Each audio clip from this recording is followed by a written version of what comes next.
Margaret, can you tell me why you think the recording of the civic history of a borough is important?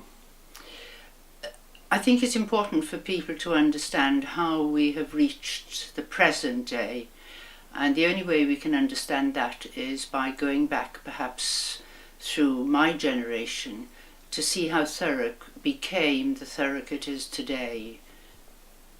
For example, it's gone through urban district, borough and unitary. How did the big estates come to be developed within the borough? What is the history behind them? People don't understand that. The young generation don't understand the reasons behind this. And I would like to have it recorded so that when I'm gone, other people will know why. Not why I've gone, but why the development is as it is today. And in many ways, yourself and your husband have bookended certain Yes. aspects of the civic history, haven't they? We have indeed, yes. We both served on the Urban District Council. My husband was chairman of the Urban District Council. I then became the first mayor of the borough, and that incidentally was before we had a chamber worth calling a chamber, and we held it in the Civic Hall, which was packed to the door because of the interest in civic history at that time.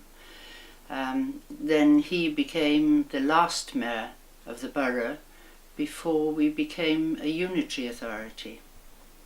And between us, he has served, I think it's 34 years, and I served 36 years on the councils.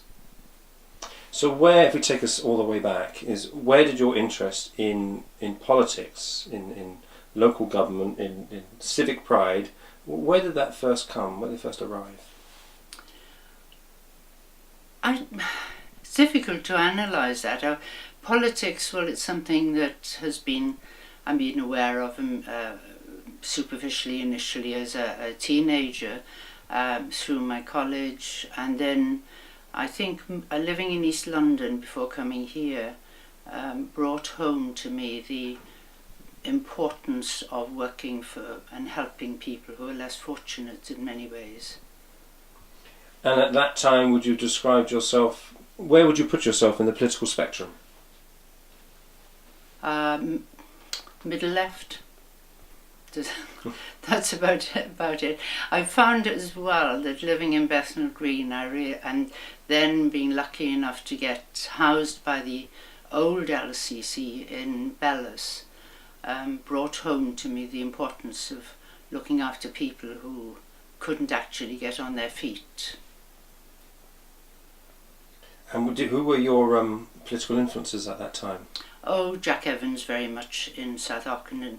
Unfortunately not well remembered because again we haven't got any records in modern history, but he did an enormous amount to put Thurrock on the map, to coordinate it, because of course Thurrock didn't exist before the Second World War. It was a series of rural councils, Orsett, Tilbury, Ockenden and so on. And it was amalgamated and should have actually become proactive the September of the Second World War. And then it was post-war, in the 50s when Bellis was built and Jack Evans became involved, that in fact the urban district became operative.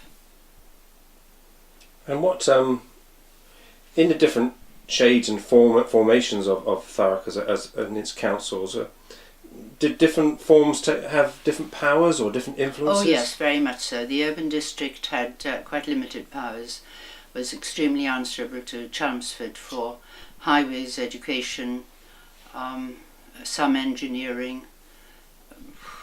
some planning, various other items, but and education, of course, education, social services completely was within the hands of Essex County Council.